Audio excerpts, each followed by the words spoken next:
I think it's fun because it's silly. It's very charming and rinky-dink.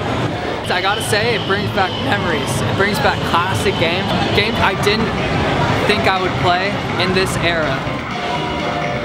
It has so many different elements to it that allow for group gameplay and also like individual gameplay. And there's a roller coaster in there, and that thing was fast. It was fun. Fun Factory began in 1973. I had a beer bar down here called the Cent, and they developed the area. They were going to put in parking, convinced the mayor and council to let me put in an amusement center. I just felt that the pier needed some family entertainment, and it did so well that I closed the bar and took over that space because the bar really didn't fit with a family entertainment center.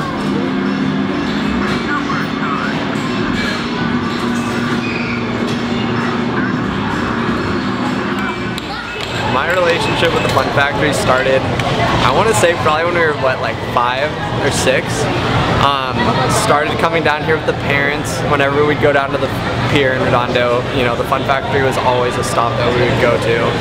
Then, like, as we got older, you know, 12 and 13, we would skate down from our house, get a hot dog on a stick, and then go to the Fun Factory and play the games and then skate back.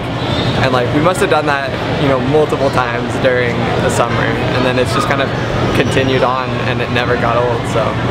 The general vibe, like fun, old, a little creepy.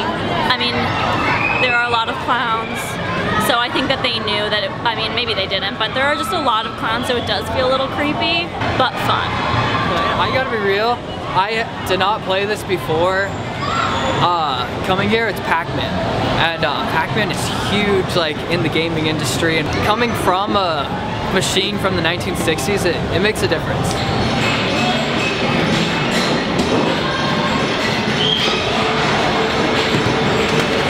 If I want to get tickets, you go for Deal or No Deal or the Big Fish slot game.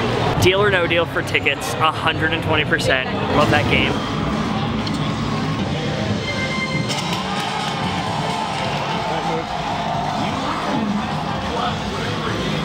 But I love skee ball. I just love the act of skiing a ball. My favorite game is skee ball. I've never played skee ball before. I like it because I am good at it and it is easy.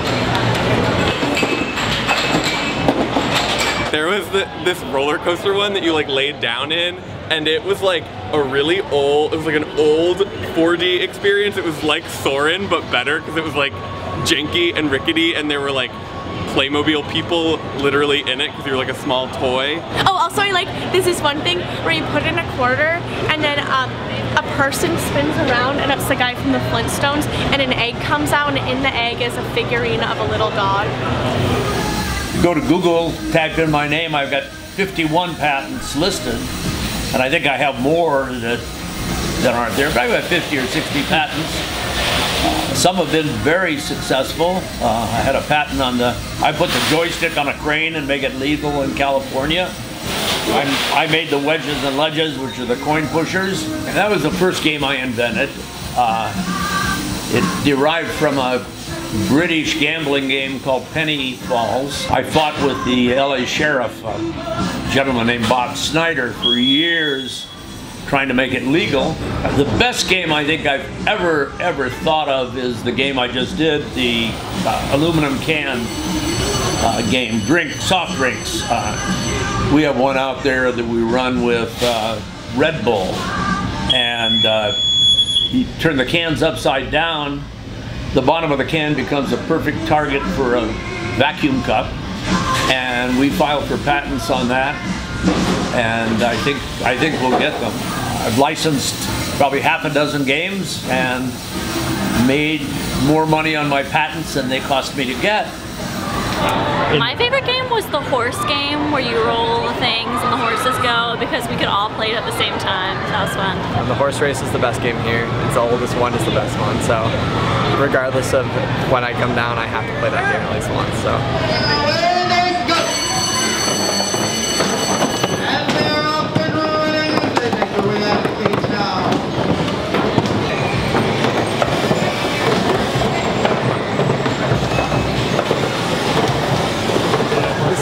to winning this race is to get your ball into the blue color. Now, if you get whoever gets their ball in the blue the most is going to win the game. There is no second place. There's only one winner. And they make their way to the midpoint section now. Mr. Pink on the outside and Midnight Blue headed towards the finish. Now Mr. Like right here to here, but most people don't know that. It's the locals that know. And when the locals come in, they almost win every time. And so that drives away all the other people that come from far away. So, yeah. I built that. Yeah. And carved the horses. They're hand carved. And it's been running for 40 years, does very, very well. This game is also in Las Vegas and down in Oceanside, but they charge $5 and $10. This game is still 25 cents. It's been that way for 30 years. I've heard from people who do frequent arcades that they can get pricey, and this one was like low-key and cheap.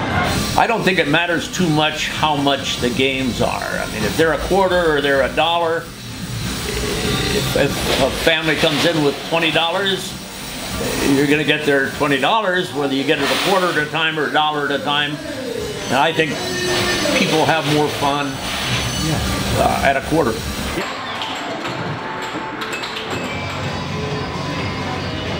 My favorite parts are the corners where you just remember that it's like really kind of gross. It's just it's surprising because every corner, like everything is so different from everything else, and then yeah, there's just some stuff like there was a Michael Jackson game next to a Challenger shuttle game, which is crazy. Part of the charm is that it's old and not in like a precious way. Like nothing about this is like antique-y precious. Like it just is old, and like that's the fun of it. You know, decorating with old signs is easy, and most of it has been brought in by people. In fact, I have people bring in grandkids to show them things that they put up on the wall when they were kids. So. Hell, if they're looking at the floor and the ceiling, I'm doing something wrong. The only arcade that I've been to besides this is Dave & Buster's, and that feels like basically a casino for children, and this feels like a very like, someone made this in the 40s and forgot about it.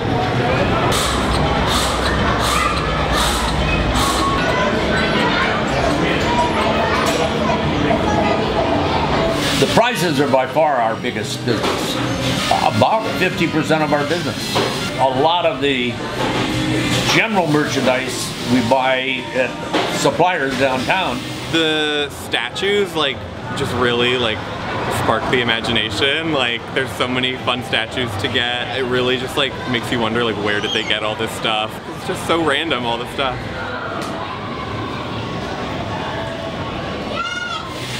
A lot I buy at auction, a lot of the surprise box merchandise, because you can buy 5,000 or 10,000 of an item pretty reasonable, and it makes it sort of fun. Ooh! That's a sick shirt. Yeah, sick shirt. Wow. We have Green Goblin stickers. We have this could go in your bathroom or your car. The adults sometimes look at them and say, how come you put this in for a surprise box? Well, and we try to put something for an adult and something for kids, but they tend to be more kid oriented.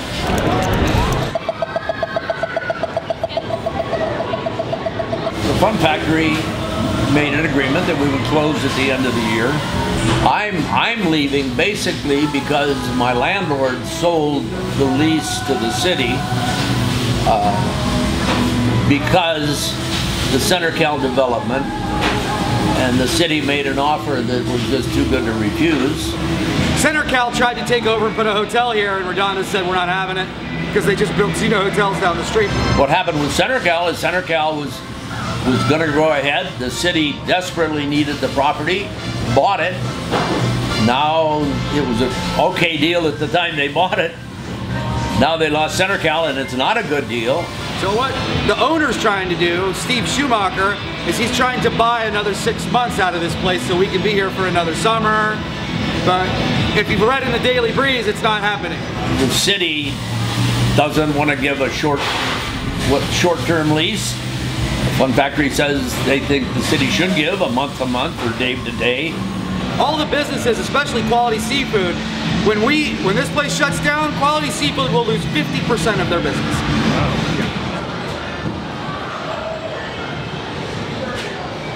There's so much history here for like parents that take their kids here, and then kids that kind of grow up like us going to the Fun Factory. So like when that goes away and it's just some, you know, random restaurant or shop or something, it loses so much of its, you know, culture and so much of its fun. No pun intended. My guess is it's gonna look a lot like the rest of Hermosa and Manhattan Beach, where it's just very like, there's a woman in a pair of leggings and a $400 cardigan. I think they should make it a historical site, that way nobody can buy it, nobody can touch it, and it'll just be here. And all we have to do is update it. I hope that all the stuff inside finds a good home, and that some version of it can come back someday. Probably in June we'll start selling everything. We'll sell it for pickup in September. Whatever we don't sell to be picked up, we'll auction. And we'll just come in and auction everything. Galaga, it's one of the oldest games, and it's one of the games I grew up on. I've been playing it since I was 10 years old. There's only one left, and when this place closes, I'm taking it with me.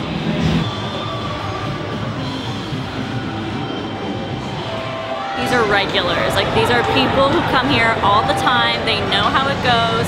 People know which machines give you the most tickets. It's like a staple of the community.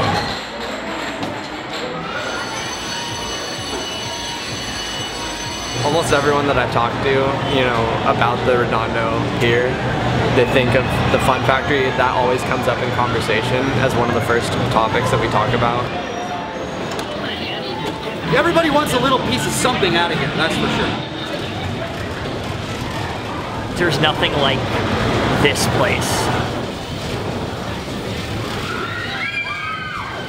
I'm 82 years old, and I work every day, so I probably, oh no, not probably, I'm gonna invent and license games. Can you describe the Fun Factory in 3 words? Lots of fun.